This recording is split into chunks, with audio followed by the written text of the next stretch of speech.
Hello बच्चों, कैसे हैं आप? बढ़िया एकदम। आज हम लोग राम लक्ष्मण परशुराम संवाद जो कक्षा 10 में के पाठ्यक्रम में है उसका तीसरा भाग पढ़ने जा रहे हैं। तो शुरू करते हैं आज का अंश। मैं हूँ अर्चना श्रीवास्तव और आप देख रहे हैं।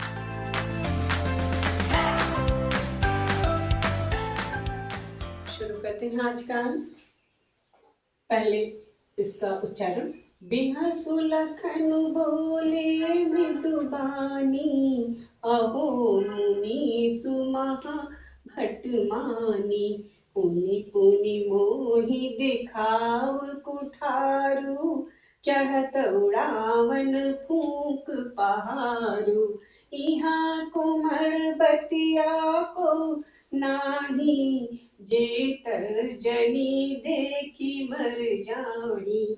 देखु कुठार सरासन बाना, मैं कछु कहा सहित अभिमाना। भृगुसुत समुझि जनेऊ बिलोकी, जो कछ कहूँ सहो रिस रोकी। सुरमणि सुरहरि जन अरुगाई, हमरे कुल इन पर न सुराई। बधे पाप अपकीरति हारे, मरतहु पापड़िय तुम्हारे। कोटि कुलिस सम बचन तुम्हारा, व्यर्थ धरऊं धनु बान कुठारा। जो बिलो की अनुचित कहूँ, क्षमहु महा मुनि धीर। सुनि सरोस भृगवंश मनी, बोले गिरा गंभीर। देखिए बच्चों, ये अंश लखन के बोलने से शुरू होता है। बिना सुलखन बोले मृदुवाणी। लक्ष्मण हंसकर मधुर वाणी में परशुराम जी से बोले, कहते हैं, अहो मुनि सुमहा भटमानी। अरे मुनि, मैंने जान लिया कि तुम बहुत बड़े योद्धा हो। पुनि पुनि मोहि दिखाओ कुठारू, तुम बार बार मुझे अपना फरसा दिखा रहे हो। चढ़त उड़ावन फूंक पहाड़ू, तुझको तो लग रहा है तो फूंक मार के मुझ जैसे पहाड़ को उड़ाना चाहते हो। यहाँ कुम्हड़ बतिया को नहीं, जे तर्जनी देखी मर जाई। लेकिन यहाँ कोई कुम्हड़े की बतिया नहीं है कि तुम तर्जनी दिखाओगे अपना और मर जाएंगे। मतलब ऐसा सोच था कि अगर कुम्हड़े का जो छोटा फल होता है, अगर वो लगा रहता है तो उसको अगर हम ये तर्जनी उंगली से दिखाते हैं तो वो मर जाता है। तो वो ये कहते हैं कि मैं यहाँ कुम्हड़े का बतिया नहीं हूँ जो तुम्हारे बार बार उंगली दिखाने से मर जाऊंगा। देखी कुठार सरासन बाना, मैं कछु कहा सही अभिमाना। मैंने तो तुम्हारे पास देखा कि तुम्हारे पास फरसा है, धनुष बाण है, मैं इसलिए मैंने अभिमान पूर्वक ये सब बातें कही। अगर मुझे मालूम हो जाता कि तुम योद्धा नहीं हो ना, तो मैं तुमसे ये सब बातें ही नहीं करता। भृगुसुत समुझि जनेऊ बिलोकी, और तुम्हारा ये जो जनेऊ देख के मैंने जान लिया कि तुम भृगु वंश के पुत्र हो। जो कछु कहूँ सहो रिस रोकी, इसलिए जो कुछ भी तुमने कहा उसको मैंने गुस्सा करके, जो भी तुमने कहा वो सब मैंने अपने गुस्सा को रोक के सुन लिया कि तुम कुछ कहो, क्योंकि भाई मैं तो जान गया कि तुम भृगु वंश के पुत्र हो। सुर महिसुर हरिजन अरुगाई, और एक बात और है परशुराम जी, हमारे कुल में सुर यानी देवता, महिसुर धरती के देवता यानी ब्राह्मण, हरिजन यानी भक्त, और गायों पर हमरे कुल इन पर न सुराई, इन पर प्रहार नहीं किया जाता है। बधे पाप अपकीरति हारे, इनका अगर वध कर देंगे हम लोग तो हम पाप मिलता है हमको और हार जाते हैं तो हमारी अपकीर्ति होती है। मरता हूँ पाप पर ही है तुम्हारे, अगर मैं तुम्हें मार डालूंगा ना तो मुझे पाप भी पड़ेगा, इसलिए और तुम्हें नहीं मार रहा हूँ। कोटि कुलिस में बचन तुम्हारा, व्यर्थ धरहूं बंधन बाण कुठारा। ये जो करोड़ों, कोटि में करोड़ों, कुलिस तीर के समान पैने जो तुम बाण बोल रहे हो ना, इससे तो तुम्हारा ये धनुष बाण रखना एकदम, और ये जो कुठार रखे हो इसका कोई मतलब ही नहीं, इसको रखना ही नहीं चाहिए। जब तुम बाण ही को से सब कुछ कर दोगे तो ये सब व्यर्थ है ये रखना। फिर जो बिलो की कह अनुचित कहूँ, फिर वो कहते हैं कि हे मुनि, अगर मैं कुछ अनुचित कह रहा हूँ तो मुझे माफ करिएगा। सुनी सरोस भृगवंश मणि, बोले गिरा गंभीर। और लक्ष्मण की ये बातें सुनकर भृगुवंश के मणि अर्थात परशुराम जी गंभीर वाणी में बोले, और जो बोले वो अगले अंश में। तो चलिए एक बार इसको और मैं आप लोगों को संक्षेप में बताती हूँ। बिहसु लखन बोले मृदुबानी, अहो मुनीश महाभटमानी।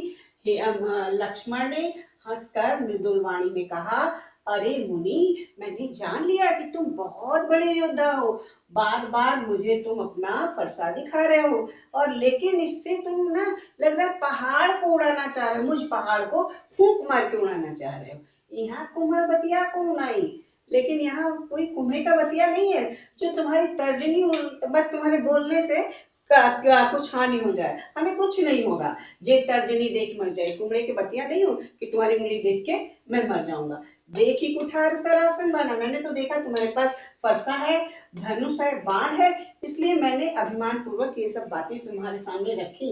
भृगुसुत समझ जनेऊ बिलोकी, और तुम्हारे जनेऊ को देख के मैंने जान लिया था कि तुम भृगु वंश के पुत्र हो। जो कछु कहो सहो रिस रूपी, इसलिए मैं जो कुछ भी तुमने कहा उसको मुझे गुस्सा आया, लेकिन उस गुस्से को मैंने रोक कर तुम्हारी सारी बातें सह ली। सूर मैसूर हरिजन रुगाई, हमरे कुल इन पर न सुराई। हमारे कुल में देवताओं पर, ब्राह्मणों पे, भक्तों पर और गायों पर प्रहार नहीं किया जाता। बधे पाप अपकीर्ति हारे, इन लोगों का वध करने से हमें पाप मिलता है, और इनसे अगर हम लोग हार जाएं तो हमारी अपकीर्ति होती है, और इसीलिए अगर मैं तुम्हें मारूंगा ना तो मुझे बहुत पाप पड़ेगा। कोटि कुलिसन वचन तुम्हारा, व्यर्थ धर्म बाण उठारा। लेकिन ये जो तुम इतने धनुष बाण रखे हो ना, सब तुम्हारा व्यर्थ है। तुम तो खाली बोल बोल के इतना गंदा खराब बोल बोल के इतना अधिक प्रहार कर रहे हो। तुम बातों से प्रहार मत करो। अगर बात से प्रहार कर रहे हो तो तुम्हारा ये धनुष बाण और ये फरसा रखना व्यर्थ है। फिर आगे कहते हैं कि जो बिलो के अनुचित कहूं, क्षमो महामुनि धीर। हे महामुनि, अगर मैं कुछ अनुचित करता हूँ, कह रहा हूँ, तो मुझे क्षमा करो। और ऐसे उनकी बात सुनकर सुनि सरोस रोष पूर्वक क्रोध में भृगुवंश के मणि अर्थात परशुराम जी गंभीर वाणी में बोले। बच्चों, आपके दिमाग में बात आ रही होगी कि भृगुवंश के मणि या भृगुसुत, इनको पुत्र क्यों नहीं कह रहे? क्योंकि भृगु इनके एक पूर्वज थे और इनके पिता का नाम जमदग्नि था। तो चलिए, अर्थ तो यही खत्म हो गया। तो चूंकि अर्थ से भी क्वेश्चन आता है और काव्य सौंदर्य से भी क्वेश्चन आता है, तो काव्य सौंदर्य को भी हम लोग दो पार्ट में बांट लेते हैं। एक पहला होता है भाव पक्ष, पहला दूसरा कोई भी आप नंबर रख सकते हैं, और दूसरा कला पक्ष। भाव पक्ष में क्या है कि आप इसके अंतर्गत जो भी बातें आई है उसको आप नंबरिंग डाल के लिख सकते हैं। जैसे आप लिख सकते हैं कि इसमें लक्ष्मण ने अपनी बातें वो मृदुल शब्दों में कही, और फिर आप ये भी साथ ही ये भी बताया, अपने कुल के बारे में बताया कि जहाँ पे हमारे कुल में सुर मैसूर हरिजन और गाय पर प्रहार नहीं किया जाता। तो ये दो बात आप लिख सकते हैं, क्योंकि इस पूरे का दो मतलब भाव तो विशेष भाव दिखाई दे रहा है, तो ये लिख सकते हैं। अब देखिए कला पक्ष की तरफ चलते हैं। कला पक्ष में मुझे 4 चीज हम लोगों को लिखनी होती है। सबसे पहले आता है भाषा। तो इस जो है रामचरितमानस की भाषा ही है अवधी, और इसका जो मुख्य छंद है, कई छंद है, लेकिन इसमें मुख्य जैसे ये इसको कहते हैं चौपाई, और ये जो है ये है आपका दोहा। तो ये दोहा और चौपाई छंद का प्रयोग है। रस में ये रौद्र रस का प्रयोग है। और चलिए अलंकार जो मैंने लिखा है, इन अलंकारों को हम लोग ढूंढ लेते हैं कि इसमें कौन सा अलंकार है। देखिए, बिहसु लखन बोले मृदुबानी, अहो मुनीस। देखिए मुनीस और महा में ये देखिए म और म की आवृत्ति है, यानी अनुप्रास अलंकार है। पुनि पुनि में पुनरुक्ति प्रकाश, इसको मैं लिख देती हूँ, क्योंकि ये हम लोग इस अलंकार को पढ़ते नहीं है जनरली, लेकिन फिर भी चूंकि बहुत आसान सा है, इसलिए मैं आपको बता दे रही हूँ। पुनरुक्ति प्रकाश।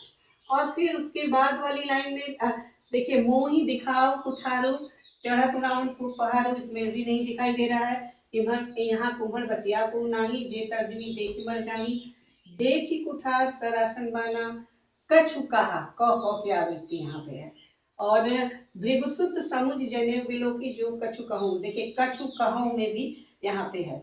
और उसके बाद सुर महिसुर, यहाँ पे यमक का वो है सभंग है, लेकिन इसको जैसे ये देव सुर का अर्थ है देवता, देखिए, और यहाँ सुर आया है, ये भी खैर देवता की है, यमक अलंकार हो सकता है, लेकिन आप इसको मत लिखिए। हमरे कुल इन पर न सुनाई, बधे पाप अकीरे थारे, मरतु पाप पड़िए। पाप पड़िए में भी अनुप्रास अलंकार है। कोटि कुलिस सम, देखिए इस लाइन में सम के कारण उपमा अलंकार है। आप यहाँ मैं लिख दे रही हूँ, क्योंकि सम का मतलब है कि दो चीजों में तुलना की जा रही है, तो यहाँ उपमा अलंकार है। और तो इस लाइन में व्यर्थ धर्म धनवान कुठारा, जो बिलों की अनुचित कहूँ क्षमा महामुनि थी। तो ये देखिए महा और मुनि में भी अनुप्रास अलंकार है।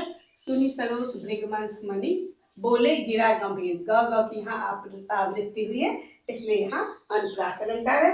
अब आपको करना क्या है कि कला पक्ष में जो जो आपको अलंकार जहां जहां दिख रहे हैं, इसको अगर आप यहाँ लिख लेते हैं तो आपका ये पूरा कला पक्ष भी पूरा होता है। तो बच्चों, आज का वीडियो यही खत्म होता है। पढ़ते रहिए, फिर मिलेंगे अगले वीडियो में।